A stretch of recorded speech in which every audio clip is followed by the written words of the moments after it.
பெரியவாள் தெய்வம், தெரியாம சொல்லிட்டேன். சிரமத்திற்கு உதவி கேட்க போன ஸ்ரௌதிகளின் பிள்ளையிடம் நீ ஊருக்கு போய் என்று பெரியவா சொன்னதை கைவிரிச்சிட்டா என்று தப்பாக எண்ணியவருக்கு அனுக்கிரக சம்பவம். இந்த விளையாட்டு கிருஷ்ண பரமாத்மா குலசேகருக்கு அனுகிரகம் செய்த பாணியா? புரியாத விளையாட்டுகள் விளையாடுவதில் பெரியவாளுக்கு ஈடு இணையே கிடையாது. தஞ்சாவூருக்கு அருகிலுள்ள நல்லிச்சேரி கிராமம். அங்கே வாழ்ந்தவர் சாம்பசிவ ஸ்ரௌதிகள். பூரணமாக அத்தியனம் செய்தவர். அந்திய காலத்தில் அவர் ஆசிரமம் வாங்கிக் கொண்டார். அவருக்கு ஒரே பிள்ளை.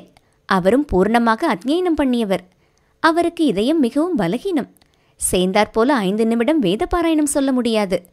பார்ப்பவர்களுக்கும் பயமாக இருக்கும். இதனால் அவரை இதர வைதிகர்கள் காரியங்களுக்கு கூப்பிடுவதில்லை. தாயாரும் அவரும் கஷ்டஜீவனம். கணீரென்ற குரலில் வேதம் சொல்லும்போது ஆனந்தமாக இருக்கும். என்ன செய்வது? திடீரென்று பிராணன் போய்விட்டால் என்ன செய்வதென்று போதுமென்று சொல்லிவிடுவேன். முடிந்தவரை சகாயம் செய்து வந்தேன். இப்படி ஒரு பழக்கம். ஒரு நாள் காலை அவருடைய வயதான தாயாருடன் என்னிடம் வந்தார். நான் காஞ்சிபுரத்துக்கு போகிறேன். பெரியவாளை தரிசனம் செய்து இப்படி வேத அத்தியனம் செய்து சந்நியாசியான ஒருவருடைய பிள்ளை சாப்பாட்டுக்கில்லாமல் தவிக்கிறானே, எனக்கு வழி செய்யக்கூடாதா என்று கேட்கப் போகிறேன். அம்மாவும் கூட வருகிறார் என்றார். நான் ஏன் பெரியவாளை தொந்தரவு செய்கிறாய்? நானே ஏதாவது ஏற்பாடு செய்கிறேன் என்றேன். இல்லை, நான் பெரியவாளை பார்க்க வேண்டும்.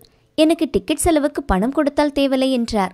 பஸ் டிக்கெட் வாங்கி கொடுத்து செலவுக்கு பணமும் கொடுத்து அனுப்பினேன். இதர வேறு ஜோலிகளில் இதை நான் மறந்துவிட்டேன். 10 நாட்களுக்கு பின்பு ஒரு நாள் காலையில் தாயாருடன் என் வியாபார ஸ்தலத்தில் எனக்காக காத்திருந்தார். காஞ்சிபுரம் போய்விட்டு வந்தாச்சு. பெரியவா என்ன சொன்னா என்று கேட்டேன். என்ன சொன்னா? நான் சன்னியாசி ஆத்துப்புள்ள, வேத அத்தியனம் பரிபூர்ணமா பண்ணவன், உதவி பண்ண வேண்டும் என்றேன். இங்கேயே தாயாருடன் இரு என்று சொல்கிறேன் என்றார்கள் பெரியவாள். பிறகு தினமும் காலை மாலை தரிசனம் செய்து இதையே சொல்லிக் கொண்டிருந்தேன். திடீரென்று நேற்று சாயந்திரம் நீ ஊருக்கு போய் என்றார் பெரியவா.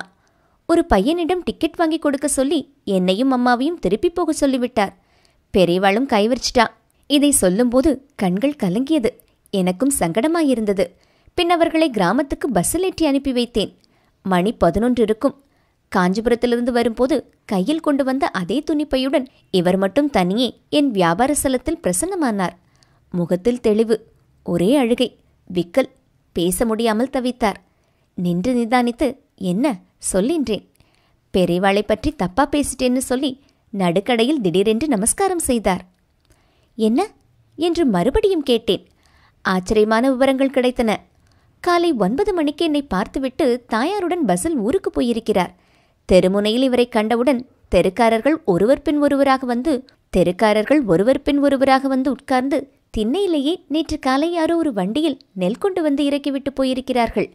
நீ வரும் வரை ஜாக்கிரதையாக பார்த்துக்கொள்ள சொல்லியிருக்கிறார்கள்.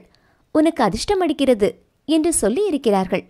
வீட்டு சாவியை அம்மாவிடம் கொடுத்துவிட்டு அடுத்த பஸ்ஸை பிடித்து என்னை பார்க்க வந்துள்ளார். ஒரே அழுகை, விம்மல். பெரியவாள் தெய்வம், தெரியாம சொல்லிட்டேன். பிறகு சமாதானப்படுத்தி ஊருக்கு அனுப்பினேன். பின்னால் நான் காஞ்சிபுரம் போன போது விவரம் தெரிந்தது. இவர் சென்ற அன்றைக்கே பெரியவா இவரிடம் கருணையும் அனுகிரகமும் பண்ண நிச்சயித்திருந்தார். கும்பகோணம் பிரபல மிராஸ்தாரர் ஒருவர் தரிசனம் பண்ண வந்திருக்கிறார். அவரிடம் விவசாயம், அந்த வருஷ கணக்கு பற்றி அவர்களுக்கே உரிய இனிய பாணியில் விசாரித்திருக்கிறார் பெரியவாள். அவரிடம் எனக்கு ஒரு வண்டி நெல் தருவியா என்று கேட்டிருக்கிறார்கள். அவரும் தருகிறேன் என்றார். நீ இப்போது காமாட்சியை தரிசனம் பண்ணிவிட்டு மறுபடியும் இங்கே வா என்று உத்தரவு செய்துள்ளார். அவர் போனவுடன் நமது கதாநாயகரிடம் ஊர், அட்ரஸ், தெருவில் எத்தனாவது வீடு, வாசலில் திண்ணை இருக்கிறதா என்றெல்லாம் பெரியவாள் விசாரித்திருக்கிறார்கள். மிராசுதாரர் திரும்பி வந்தவுடன் கிராமம், வீடு, தெரு, அடையாளம் எல்லாத்தையும் சொல்லி அந்த வீட்டு திண்ணையில் ஒரு வண்டி நெல் இறக்கிவிடு. இன்றே கும்பகோணம் போ. நாளை மாலைக்குள் நெல் போய் சேர்ந்து விடுமா என்று கேட்டிருக்கிறார்கள் பெரியவாள். மிராசுதாரர் கண்டிப்பாக சேர்த்து விடுவேன் என்று கூறியுள்ளார். மிராசுதாரரும் கும்பகோணம் சென்று மறுநாள் காலை ஒரு வண்டி நெல்லை இவர் வீட்டு திண்ணையில் இறக்கிவிட்டு தெருவாரிடம் சொல்லிவிட்டு வந்திருக்கிறார். இந்த விளையாட்டு கிருஷ்ண பரமாத்மா குலசேகருக்கு அனுகிரகம் செய்த பாணியா?